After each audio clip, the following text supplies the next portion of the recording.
J'ai souvent été pris à partie de la façon suivante, en ce qui concerne le baptême. Où est donc l'utilité de l'eau?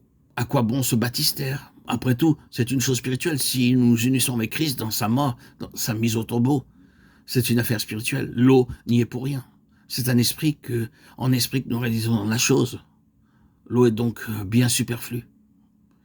Est-ce là l'enseignement du Nouveau Testament? Non. Le Nouveau Testament nous enseigne, au contraire, que c'est cette manière-là qui représente la pensée du Seigneur. S'il est vrai que l'eau n'a aucune vertu en elle-même, qu'elle n'est pour rien dans le résultat spirituel, dans ce sens qu'elle ne saurait éliminer notre vieille nature, et que dès l'instant où nous disparaissons sous les eaux, cela ne veut pas dire que nous disparaissions à tout jamais. Néanmoins, c'est le moyen de rendre un témoignage. Nous attestons qu'en ce qui nous concerne, en tant que nous sommes une partie intégrante de ce vieil organisme, de cette ancienne création, nous disparaissons avec elle, loin de la face de Dieu. Je ne me fais pas ici l'avocat d'une manière de faire. Je dis simplement que c'est là une image et que le Seigneur nous l'a donnée pour nous permettre de rendre témoignage à une grande réalité spirituelle. Mais ce témoignage, il le demande. Il est inséparable du grand fait chrétien. Il a partie liée avec l'universalité de Christ et de son œuvre. Il en est de même pour la table du Seigneur.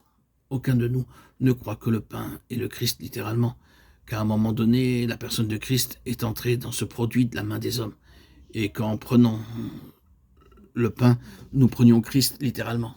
Oui, c'est là une image que le Seigneur nous a donnée pour nous permettre de rendre témoignage. Rendre témoignage à une grande réalité spirituelle, et ce témoignage, il nous le demande. Il est inséparable du grand fait chrétien. Il a partie liée avec l'universalité de Christ et de son œuvre.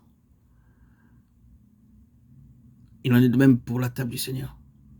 Aucun de nous ne croit que le pain est Christ littéralement, qu'à un moment donné, la personne de Christ est entrée dans ce produit de la main des hommes, et qu'en prenant le pain, nous prenions Christ littéralement. Nous ne croyons pas davantage que le vin va se trouver changé et devenir le sang de Jésus-Christ, et que nous allons vraiment le boire. Cela étant, nous pourrions discuter, comme on ne manque pas de le faire, et sous prétexte que c'est spirituellement que nous recevons la vie de Christ, prétendre que ces symboles sont superflus. Vraiment. La parole est jusqu'à ce qu'il vienne. Le Seigneur requiert de nous la représentation sur la terre d'un ordre de choses célestes, d'une réalité céleste. La chose en elle-même n'est rien. Ce qui est quelque chose, c'est l'esprit qui est dans le témoignage qu'on rend. Ce n'est pas une ordonnance religieuse, c'est un témoignage. Et ce témoignage concerne la nature corporative collective de l'onction, spirituellement parlant. Dans le baptême, nous avons en tant que partie intégrante de l'ancienne création disparue aux yeux de Dieu. Quelqu'un qui a vraiment passé par le baptême n'est plus jamais considéré par Dieu comme faisant partie de l'ancienne création. Dieu ne nous regarde pas, ni vous ni moi, comme des éléments de l'ancien régime, quelle que soit la place que le vieil homme puisse encore occuper. Dans la mort de Christ, nous avons disparu comme représentants de l'ancienne création. Quand je suis passé par le baptême, c'est là la position que j'ai prise. Depuis lors, il y a bien des choses que j'ai comprises que je ne comprenais pas auparavant. Mais sur la base des lumières que j'avais alors, le Seigneur a tout accepté. Il a entrepris de me conduire par la suite dans ce que j'ignorais ou n'avais pas compris. C'est pour cela qu'il n'est pas nécessaire d'être baptisé chaque fois qu'une lumière nouvelle se fait jour dans notre esprit. Le baptême marque notre sortie de l'ancienne création. En nous relevant de ce tombeau symbolique, nous déclarons ressusciter avec Christ comme partie intégrante d'une nouvelle création. Mais qu'est-elle donc, cette nouvelle création? Organisme nouveau, il n'est pas comme l'ancienne création qui est un ensemble complètement désorganisé.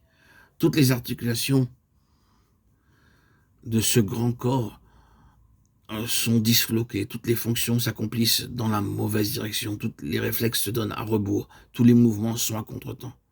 Par contre, la nouvelle création fondée sur l'union avec Christ dans sa vie de résurrection n'est plus une organisation, c'est un organisme qui est bel et bien le corps de Christ. Par la mort de Christ, vous êtes alors sortis de l'ancienne création pour passer dans la nouvelle, par la résurrection du Seigneur.